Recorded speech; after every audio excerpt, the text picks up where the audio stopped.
Your top stories this evening, sponsored by Courts, bringing value home. Venezuela's gold being smuggled into Guyana to help finance the Nicolas Maduro regime. United States again puts Guyana on notice. AFC slams GECOM over refusal to share voters list with smaller political parties. Guyana, a poor country, but government says it is using the revenue from oil and gas to create the wealth. And police under fire for shooting of Stanley Tung man. Whereabouts of the man remains unknown. HGP Nightly News begins now.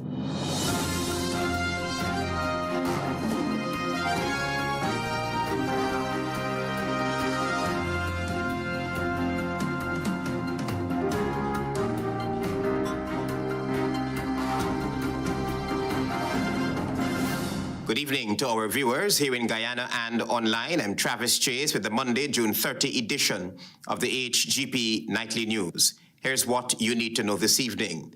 The United States has once again put Guyana on notice about Venezuelan gold being smuggled into Guyana to help finance the Nicolas Maduro regime. Guyana, in turn, has promised to tackle this head-on. More details in this report. The 2025 United States International Narcotics Control Strategy Report did say that gold smuggling in Guyana often facilitates money laundering, as criminals use illegal gold sales to disguise illicit funds, bypassing regulations. Nightly News back in April reported that it is still unclear as to what extent Venezuelan gold is entering the Guyanese supply chain or vice versa. Once again, the United States has warned the Ali-led regime about gold being smuggled through Guyana to help finance the Nicolas Maduro-led regime. In light of this, the United States once again has put the Guyana government on notice. And we have received that advisory today, and we want you to know that we are putting enormous resources into ensuring that the threat of illicit gold smuggling that can help to empower or safeguard undemocratic forces are uprooted. The president was at the time addressing an American embassy reception to mark the United States' 249th independence anniversary. There are reports of gold from Venezuela being smuggled into Guyana. A few licensed gold dealers and traders would then be contacted and instructed to reduce the 98% purity gold from Venezuela by mixing it with Guyana's gold.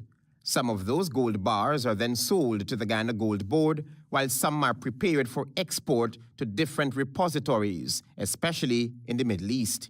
Only today, the U.S. reminded all of its partners about the serious threat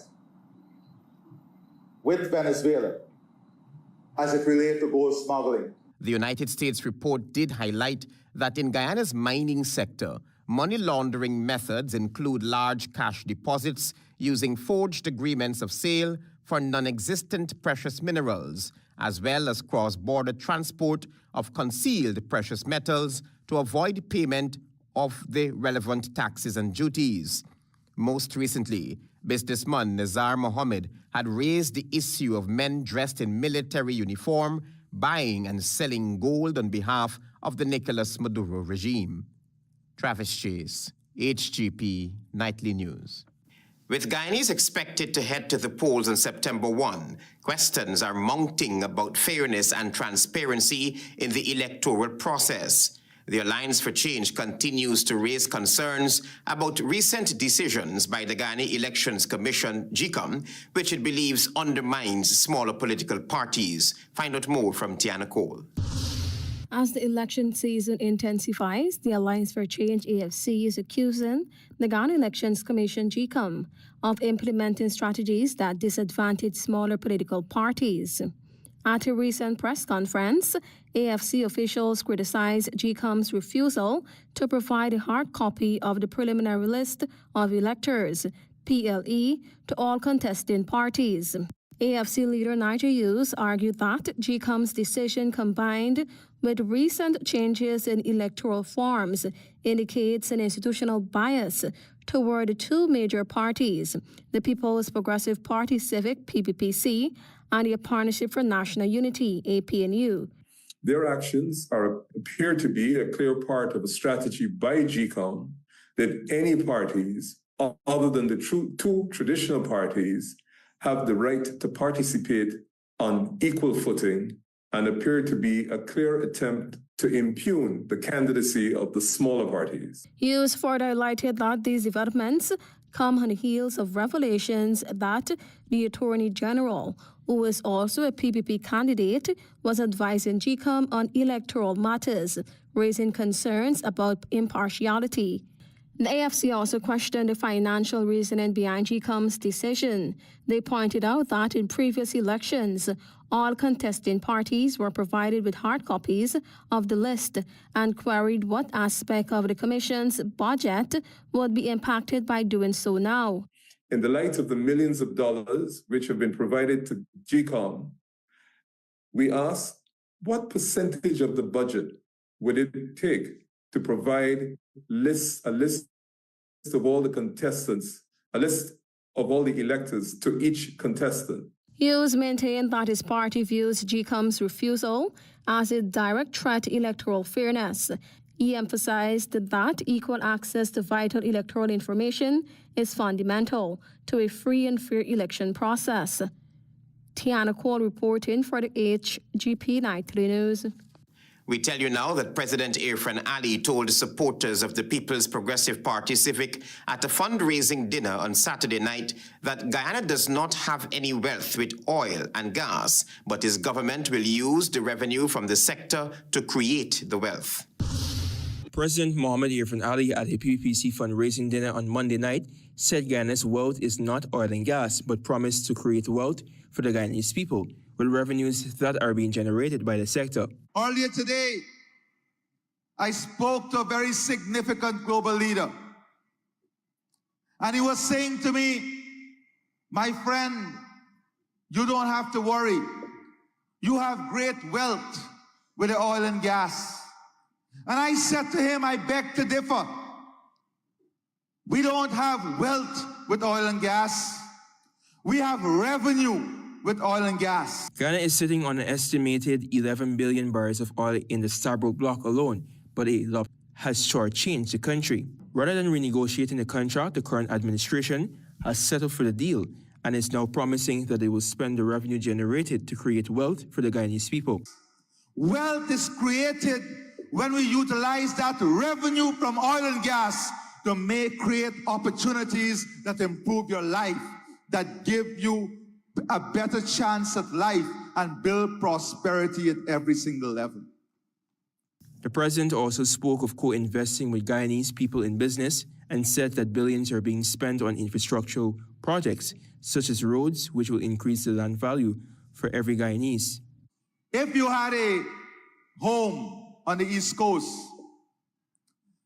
5 years ago, if you had to take a $30 million loan on that house, it would have cost, you would have gotten it at 9% interest rate.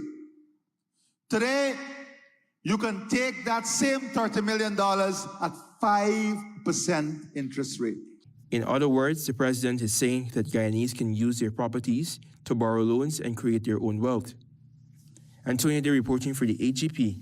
Stay with us. You're watching the HGP Nightly News.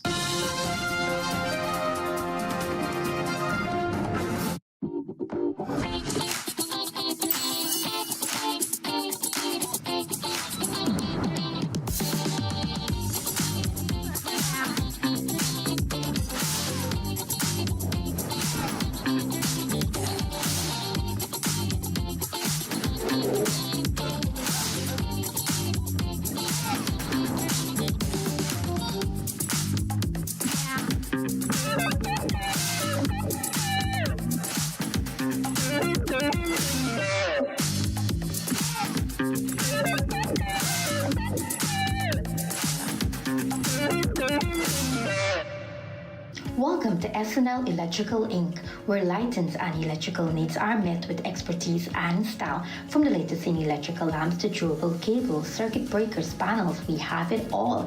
Illuminate your space with our elegant chandeliers, stunning crystal lights, and versatile pole lights. Looking to upgrade your comfort? Explore top-of-the-line AC units and our diverse selections of stylish styles. Visit us at 170-180 Thomas Street, Kitty, Georgetown. Discover a solution that not only lights up your world but transforms it. Call us on telephone number 226-3018 or 223-1634. SNL Electrical, empowering your life with elegance, quality, and care. With 70% ethyl alcohol, Mighty Foam Hand Sanitizer eliminates 99.99% of all germs and even moisturizes in the process, leaving your skin clean and hydrated. Mighty Foam Hand Sanitizer. How do you stay clean? Krishna Roth Establishment. No job is too small or too large. We specialize in all types of fabricating, machinery, excavator repairs, rice field pumps, and hydraulic hoses. Visit us at Lot 113, Block CC Monrepo, East Coast, Demerara, or call 220-9624, 616-9416, or 619-7880. At Krishna Roth Establishment, no job is too small or too large.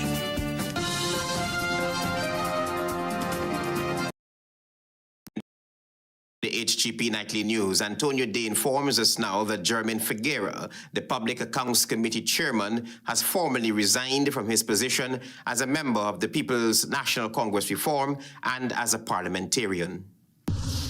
In a one-paragraph letter of resignation on Saturday, opposition member of parliament Jermaine Figueira severed ties with the People's National Congress Reform, PNCR. The Londoner and retained Public Accounts Committee chairperson did not divulge his reasons for leaving the party. Calls to Figueira from Nightly News to solicit a response proved futile. It was suspected that the former PNCR member would have left the party given his relationship with the party's leader, Aubrey Norton. Figueira, who served as Shadow Minister for Culture, Youth and Sport, was stripped of his portfolio by Mr. Norton, who indicated that Figueira was underperforming. The position was then afforded to Nima Flubes, who is currently the Shadow Minister for Culture, Youth and Sports.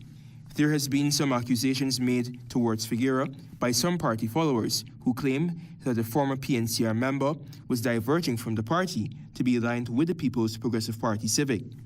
Figueira was even seen publicly with government ministers and President Irfan Ali during community outreaches and defended that his visits were necessary since he is a representative of the region. On Friday at a PNCR press conference, the party's leader Aubrey Norton said Mr. Figueira was invited to be part of the APNU AFC's candidate list for upcoming elections. I have always said that there's a place for Jermaine Figueira in the PNCR and the APNU. At least up until now, he hasn't signed, but once he is disposed to becoming a member of the list, he will be. At this juncture, no one knows what Figueira's next move is politically. Antonio Day reporting for the HGP Nightly News. After citing glaring failures of the agriculture sector under the ruling People's Progressive Party Civic, People's National Congress Reform leader Aubrey Norton has vowed to refocus on promoting food security among other components to revitalize the industry. Given its 28 out of 33 years in office, Aubrey Norton, leader of the People's National Congress Reform, has criticized the incumbent regime over its failure to sustain the agriculture sector. Even with 4 oil budgets, they have failed in agriculture where it matters most. 1, reducing food poverty and food inflation. 2, increasing the quality, variety, and availability of food. And 3, feeding the nation. Should the Partnership for National Unity, APNU, be elected to office on September 1, the party's presidential candidate said he intends to revitalize agriculture in Guyana by prioritizing food production and security. We will make the agro sector one of the main driving forces in our non-oil economy. We will make farming a lucrative business for current farmers, youths, large investors, and others. We will make every region self-sustainable in agriculture. Improving the drainage and irrigation system to meet farmers' water needs, enhance flood control, and address climate change and increasing access to affordable farm credit through a state-owned development bank and expanded support for small businesses are among the Partnership for National Unity's 20 plans of revamping the agri-sector. Mr. Norton also highlighted other key components of the agri-sector which must be addressed. Promote crop diversification based on our comparative advantages, market assessments, and ease of adaptation, and incentivize the cultivation of more nutritious crops, such as fruits, beans, and vegetables, to help promote health and nutrition security.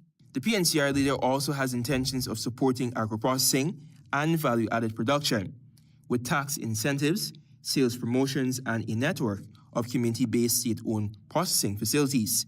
Antonio Lee reporting for the HGP Nightly News. Our developing story this evening, a man who was allegedly shot by police on the west bank of Demerara is nowhere to be found. A search party has been formed and the police once again has come under fire. After being shot by police Sunday night, the family and friends of Quincy Bernard have since launched a search party after the Stanley Tongue man was nowhere to be found. The man's mother, Carol Bernard, told reporters on Monday that she was at a birthday celebration when she got the news that police shot her son. She said she immediately left the party and went in search of her son. We search the bush. I take a light and I go away down in the bush looking for him. And I see him. You had any problem with the police? No. Bernard said she confronted the policeman who shot her son, and that policeman claimed that he had an accidental discharge, and it appeared as though her son was hit and subsequently ran away. And when I approached Alan and I tell Alan, I said, Alan, you shoot my son. He said, no, he didn't shoot him. He said that he ran behind Quincy and he fall. And he fall and his gun fire up. I said, man, that is impossible for you fall and you gun fire up. If you gun fire, God's supposed to fire down because the point is down. The point is up. You already done open the socket and your hand been done there upon the trigger. However, a man who was in the company of Quincy Bernard Sunday night said that it was the police van that rolled up alongside Bernard and demanded that the man accompany them to the police station. He said Bernard ran away from the police, and that's when gunshots rang out. Quincy was like less than 5 feet away from Mr. Allen. If Mr. Allen come for arrest Quincy, all he had to do is hold Quincy and say, we go to the station. But otherwise, he keep telling man this thing got escalate. You understand? We got the station. Quincy decided to run. When Quincy run, he run behind Quincy and fired 2 shots. And Quincy said, Uncle Paul, and gun does it. The eyewitness recounted that his friend left a trail of blood when he ran away. He said a search was launched, but there is no sign of Quincy Bernard. We find Quincy. We search the whole back down. We come back down last time, but 3 times. We cut the search this morning again. And then following up, the same police was being ordered by a superior to go and search. And he ain't going nowhere. The Guyana police force has remained silent on the issue. Travis Chase, HGP Nightly News. You're watching the HGP Nightly News. Stay with us. There is more news ahead. Planning a cleanup? We can help. Sevon's Waste Management skip bins can be provided for home renovation projects, yard cleanup, or construction project. It's simple. Step 1, give us a call. Step 2, we put down the bin. Step 3, load it up with all of your junk. Step 4, we take it away. That's simple. Bins are also available in various sizes, so there is no job that is too big or too small. Call Sevon's Waste Management today at 218-1455.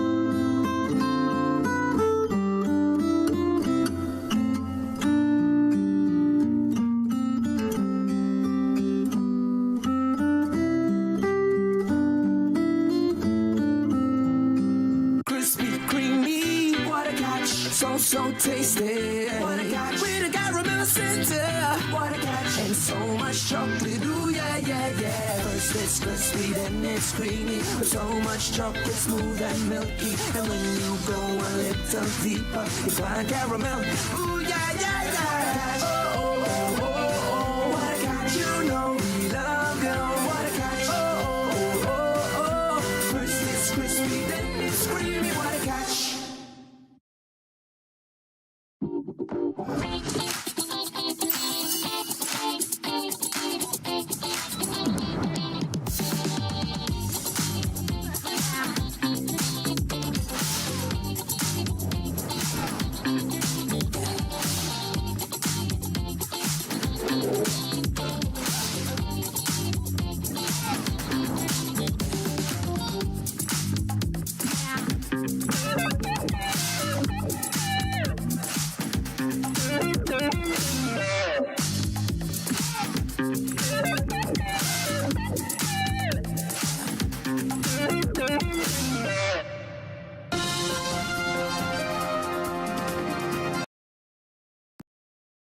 HGP Nightly News, we tell you now that over 300 early childhood development practitioners gathered at the Arthur Chung Conference Center on Monday for the Ministry of Human Services and Social Security's Early Childhood Development Conference.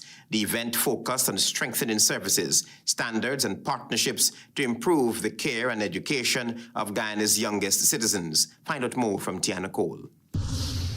The Ministry of Human Services and Social Security on Monday hosted its Early Childhood Development ECD conference at the Arthur Chung Conference Center.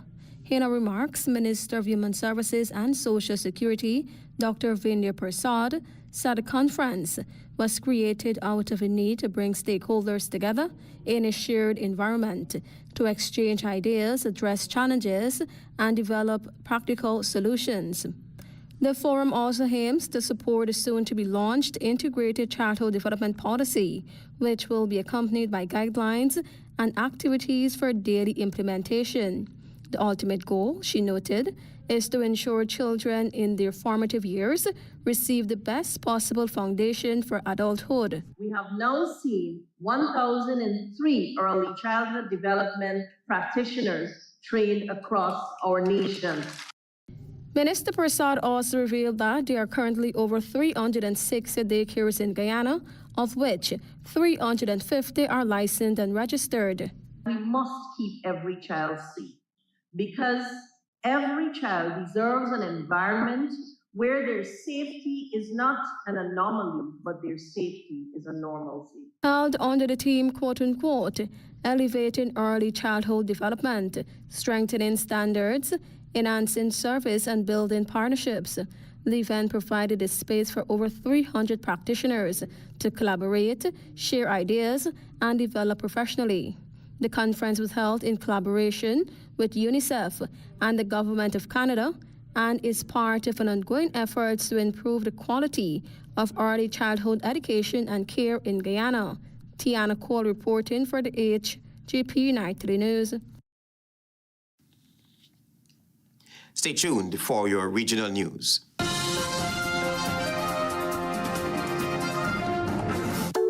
Turbo with a new look, new style, with the same great taste in the 250 ml can. Everybody run out now. Go and go grab one. Me charge up with a Turbo 250 ml at your favorite spot. Wait, sell. New look, new can, same vibes. Jinxing, energize up your life. Vibes up, work time, anytime we are turn up the party with Turbo can. Turbo can, Turbo can, Turbo can. Now available in the new 250 ml can. Turbo energy drink. Charge up today.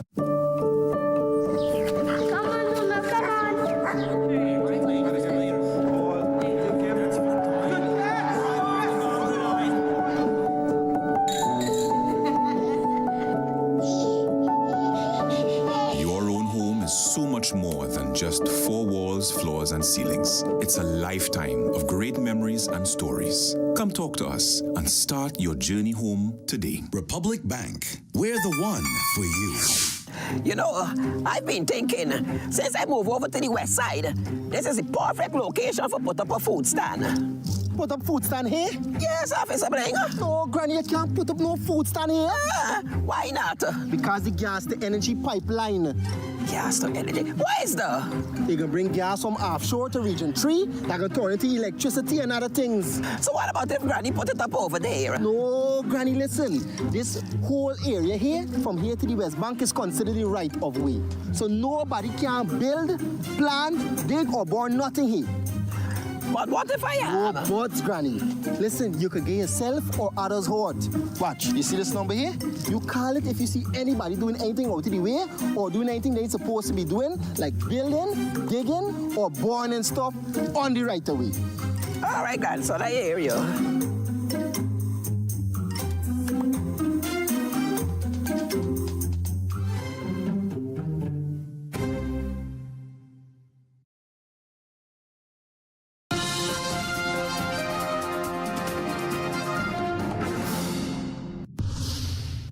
Good evening and welcome to Monday's edition of the Regional News.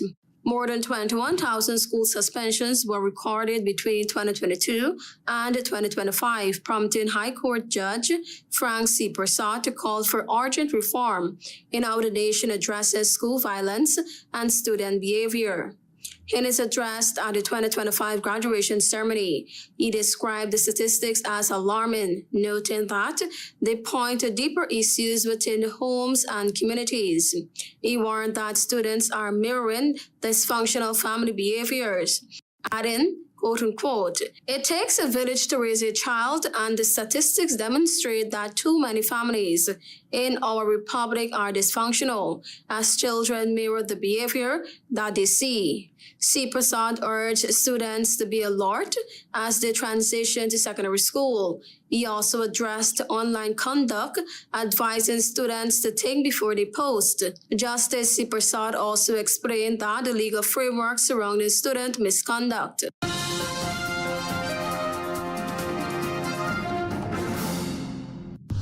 The commander of the United Nations-backed security mission in Haiti, mandated to fight powerful armed gangs in the nation on Monday, called on more countries to lend their support, as he marked 1 year since the first troops deployed. The first deployment of police from Kenya, which is leading the mission, arrived last June, over a year and a half after Haiti's government at first requested urgent support. While the UN aimed for the mission, which was sent to aid Haitian National Police to reach some 2,500 troops, well under half are currently deployed. Gang violence in Haiti has displaced some 1.3 million people from their homes, fueling hunger and insecurity, while hospitals have shut their doors and much of the economy, judicial system, and government remain paralyzed. Some 580,000 people were displaced before the first deployment.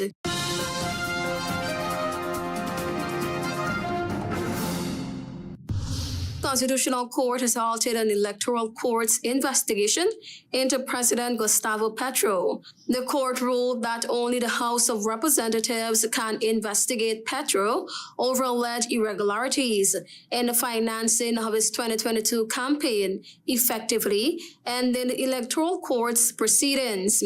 Quote-unquote, "The House of Representatives is the competent authority to undertake the investigation into Gustavo Francisco Petro Orrego in its capacity as President of the Republic," the court said in a statement. Thank you for watching. I am Tiana Cole.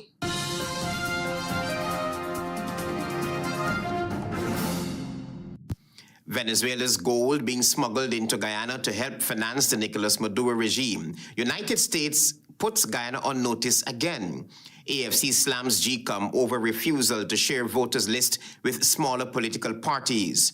Guyana, a poor country, but government to use revenues from oil and gas sector to create wealth, says President Ali. And a man shot and injured by police, nowhere to be found. Family, friends launch a search party.